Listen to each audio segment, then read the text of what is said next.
Ei, velhosos da TV Abrale! Hoje eu estou aqui com a doutora Nelma, minha médica. É um prazer enorme ela estar aqui com a gente. E ela é médica hematologista do grupo Oncoclínicas da Clínica Hematológica, além de ser professora aposentada da UFMG. E hoje estamos aqui para falar de um assunto super importante que é a leucemia mieloide crônica.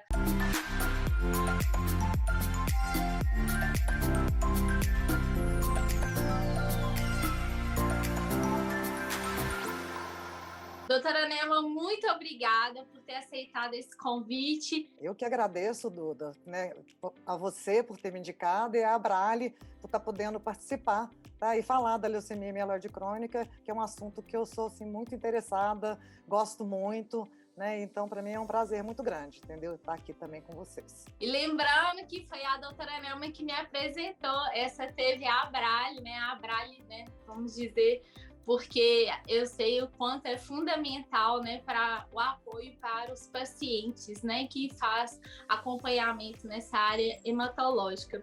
E para começar, né, a nossa conversa, eu gostaria, doutora, que a senhora explicasse melhor, né, o que é a leucemia mieloide crônica. Como o termo indica, né, a leucemia mieloide crônica é uma leucemia, né, e a leucemia é um câncer do sangue. Então, ele é um câncer que tem origem nas células da medula óssea. E ela é mieloide porque as células que ela prolifera seriam as células da linhagem mieloide. Na medula óssea, a gente tem as células linfóides e as células mieloide. Então, a leucemia mieloide crônica é chamada mieloide porque ela é um câncer da linhagem mieloide. Então, assim, um câncer é chamada crônica porque ela é diferente das leucemias que são chamadas agudas, ela tem uma evolução mais indolente, uma evolução que pode ser assintomática, o paciente pode manifestar sem nenhum sintoma clínico, então ela tem uma manifestação mais longa e ela não tem uma urgência para ser atendido, não é um atendimento em um hospital. Então a diferença basicamente seria essa. Doutora, e nós sabemos, né, que a leucemia mieloide crônica, ela pode ser tratada, né, com alguns medicamentos, né? E o que evoluiu, né, de 2 anos para cá, né? O que nós podemos falar de novas linhas aí de tratamento? Como que funciona essa questão da leucemia mieloide crônica? A leucemia mieloide crônica, então, ela teve um avanço muito grande em termos de tratamento. Ela é um exemplo, é um protótipo do tratamento dos outros cânceres em geral. Mas, né, desde que foi descoberto o primeiro tratamento, que foi o que você fez com o imatinib, que é o Glivec, né, outras drogas foram descobertas. Então, hoje no Brasil, a gente teria, assim, já lançada, já liberada pela Anvisa, a gente tem 3 linhas de tratamento. A gente tem a primeira linha, que é o imatinib, né? A segunda linha, que tem os medicamentos dasatinib e nilotinib. E agora, nos últimos 2 anos, foi liberado o ponatinib, que é um medicamento que já está liberado pela Anvisa, e ele entra como um tratamento de terceira linha, específico para quem perdeu a resposta, às vezes prévio a um transplante de medula, e também quando aparece uma mutação que ela responde bem a esse medicamento. Então, vamos dizer, temos 3 tratamentos específicos hoje para o tratamento da leucemia mieloide crônica, e tem mais um medicamento. Então, nos últimos 2 anos, né, o que foi lançado, que foi liberado no ano passado, foi o ponatinib, que é o Iclusig, e agora está sendo submetido na Anvisa um outro medicamento, que o nome genérico é asciminib. Ele, né, foi já liberado as pesquisas no ano passado, então ele já está liberado para uma terceira linha de tratamento também. Você está gostando desse vídeo? Se inscreva no nosso canal. Doutora, sobre o paciente, né, de LMC, que ele tem uma boa resposta molecular, né, hematológica, e ele tiver com um exame durante muito tempo indetectável, como que funciona essa questão de parar o tratamento com medicamento? Existe essa possibilidade? A chamada assim, de descontinuação? O controle da leucemia, igual você falou, né, a gente tem que ter uma resposta hematológica, depois genética e a resposta molecular. Que se tiver uma resposta boa, o paciente vai manter o tratamento, teoricamente, para o resto da vida. Só que de alguns anos para cá, começaram alguns estudos e, né, viram que alguns pacientes que têm essa resposta molecular completa, zero de resultado desse gene BCR-ABL, que é o gene detectável na leucemia, ou mesmo uma resposta muito boa, e essa resposta, se essa resposta for mantida, ou seja, a gente acompanha por um período grande, essa resposta é mantida, ela não varia um pouquinho, mas ela não perde a resposta, então existe a possibilidade, mais ou menos assim, após 3 a 5 anos de tratamento, com essa resposta boa, molecular boa, de suspender o tratamento. Os estudos mostram que pelo menos 50% dos pacientes vão ficar sem a leucemia mieloide crônica, sem nenhum tratamento. O paciente faz acompanhamento clínico, mas esse exame que foi indetectável, quando a gente suspende o tratamento, ele tem que fazer o exame todo mês, porque se por acaso houver uma recaída, volta a responder o tratamento. Só que ainda não está, é uma coisa que na prática clínica a gente não está conseguindo oferecer, porque a gente precisa de fazer esse exame molecular todo mês por 1 ano seguido, porque se houver uma recaída, a gente teria que voltar ao remédio e o paciente volta a responder. Mas é um futuro muito próximo, entendeu? A gente tem pesquisas em andamento e a gente está negociando para conseguir que o convênio pague esse exame mensal para que o paciente possa suspender. Então, existe uma possibilidade muito boa e que a gente até já fez algumas tentativas na prática clínica, mas assim, a gente não recomenda no momento, mas é um futuro próximo, muito próximo, entendeu? Doutora, uma dúvida, né, que muitos pacientes têm é, o paciente de LMC, ele pode engravidar? Ela pode engravidar, no caso? Aí nessa questão, aí assim, entra até o tema da descontinuação, que seria uma das indicações que a gente poderia pensar em suspender para o paciente engravidar. A leucemia mieloide crônica é uma leucemia que incide em pessoas mais velhas, assim, quanto maior a idade, maior a incidência da doença. Então, ela tem uma média de idade de 40 a 50 anos, mas pode aparecer em qualquer idade. Então, tem uma faixa de etária de pacientes na sua idade, por exemplo, que tem o desejo de engravidar. Enquanto está fazendo o tratamento, realmente o medicamento ele pode levar a alterações no feto, pode nascer com malformações. Então, se a pessoa que está tratando de leucemia mieloide crônica engravidar, o tratamento tem que ser suspenso imediatamente, correndo o risco da leucemia voltar. Então, o que a gente orienta é que faça o tratamento por um período, tá? 2 anos, 3 anos. Se tiver uma resposta molecular estável, a gente tenta programar e combinar a suspensão para o paciente engravidar. Mas o que acontece na prática é que, assim, vários pacientes engravidaram sem estar programado. E aí, quando a gente suspeita da gravidez, a gente tem que suspender o medicamento imediatamente e acompanhar a gravidez sem o tratamento. Se por acaso a doença recair nesse período, aí teria que voltar a um tratamento, a gente indica o uso de interferon. Também hoje está tendo alguns estudos que a partir do 6º mês, 7º mês, talvez possa voltar a usar o medicamento, o imatinib ou dasatinib, o medicamento que o paciente tiver em uso.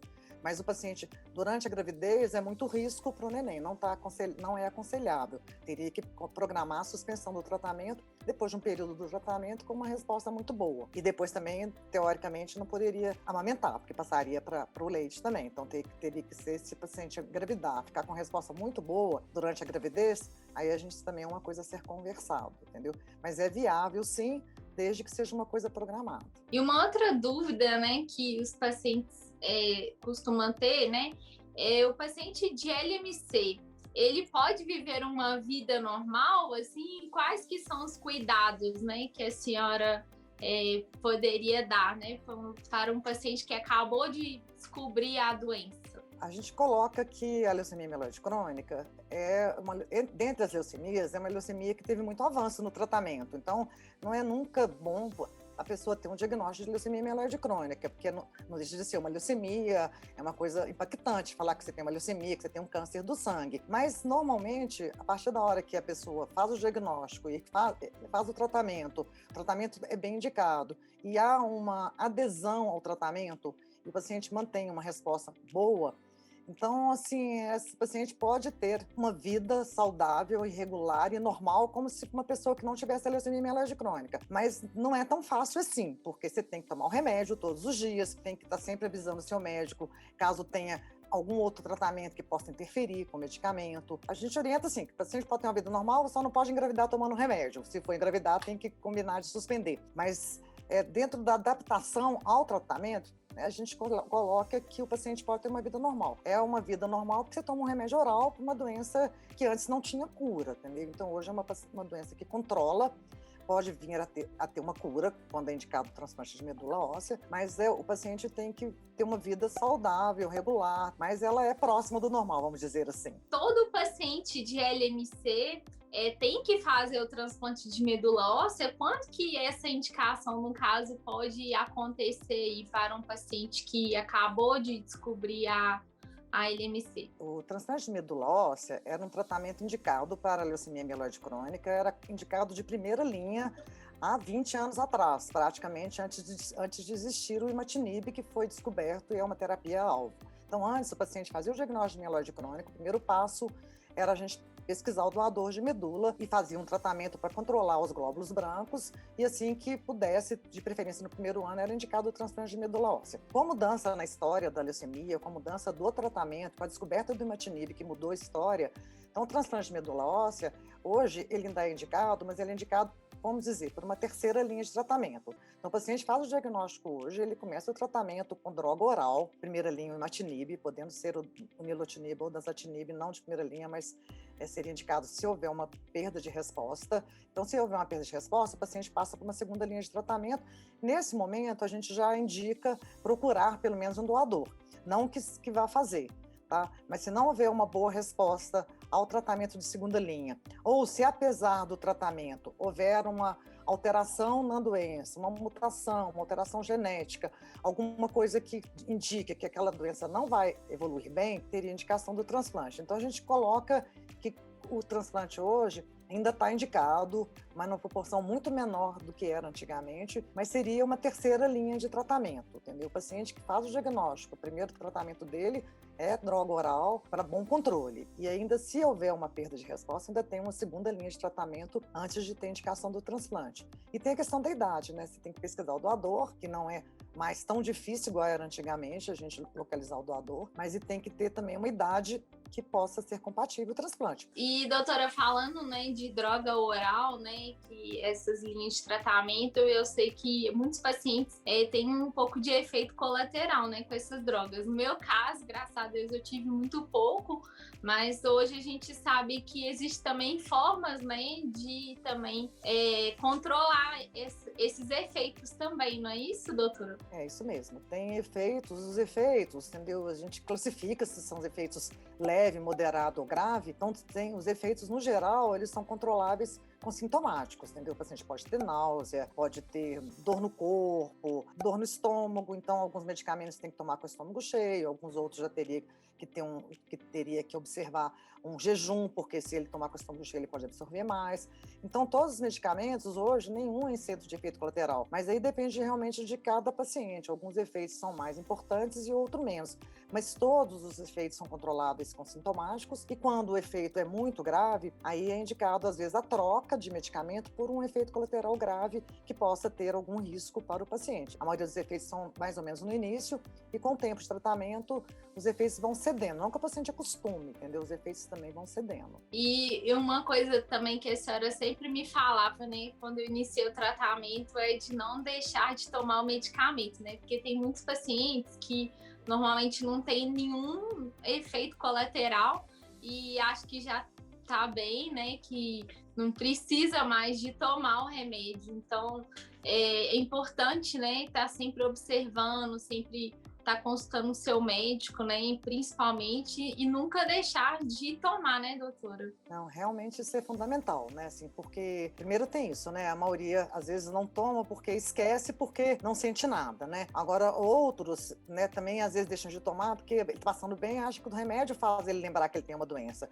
Então é muito importante, no início do tratamento eu sempre falo isso, entendeu? Assim, que depois a pessoa esquece que está doente e pode esquecer de tomar. E o fato de esquecer, você pode trazer igual um antibiótico, você está tratando bonitinho, aí a doença para de ter sintoma, para de tomar um remédio, então você pode vir a ter uma resistência.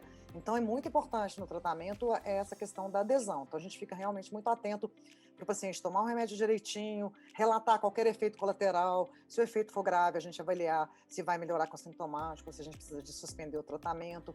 Então, assim, a questão da adesão ao tratamento, assim, é fundamental para uma boa resposta ao tratamento da leucemia, porque o esquecer e deixar alguns momentos A gente faz um acompanhamento farmacêutico também para o paciente. Às vezes o paciente esquece porque é comum a questão do esquecimento nos pacientes. Não é o paciente, nem doenças que são crônicas. Você tem que tomar um remédio todo dia. Então você tem que meio que fazer um lembrete que você tem que tomar aquele remédio, marcar aquela hora sempre para poder controlar, para não esquecer, entendeu? Você pode um dia, se estiver tudo bem, suspender totalmente, né, fazendo esse controle. Então, assim, mas ao mesmo tempo parar de tomar irregular, isso é muito ruim porque faz perder a resposta, ter que trocar a linha de tratamento e às vezes ter que ir para um transplante, que é um tratamento que cura, mas que é um tratamento que você passou por isso e sabe que não é fácil, né? Que é um tratamento, né, assim, complicado, né? Com muito efeito colateral, um tratamento que não é muito fácil. Doutora, o papo tá muito bom.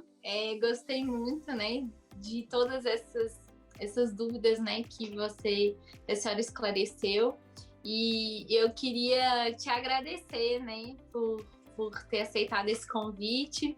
E eu sou muito grata porque foi a senhora que me apresentou a Abrale e eu acho que foi fundamental, né, para quando eu descobri a doença, eu precisei de estar mais informada, então acho que todo paciente é importante, né, de estar procurando mais informações para poder estar atento aí a qualquer coisa que acontecer, né, durante o tratamento. E realmente agradeço também a Abrale, que todos os pacientes que aceitam a indicação, né, tem um apoio muito grande, né, apoio em esclarecer as dúvidas, apoio em ajudar quando falta medicamento, apoio para indicação de exames, apoio em indicação de médicos, né? Eu acho muito bacana, tá? Assim, parabenizo você por estar tão envolvida tanto nessa questão de estar ajudando a Abrale, né, sendo apresentadora da Abrale, fazendo as entrevistas e ajudando os pacientes também, né, tanto no diagnóstico da doença, no auxílio com relação ao transplante e divulgando nas redes sociais, assim, sabe? Parabenizo você muito, muito, muito, porque você convive com a sua doença e consegue ajudar todo mundo, porque você passou por isso, né?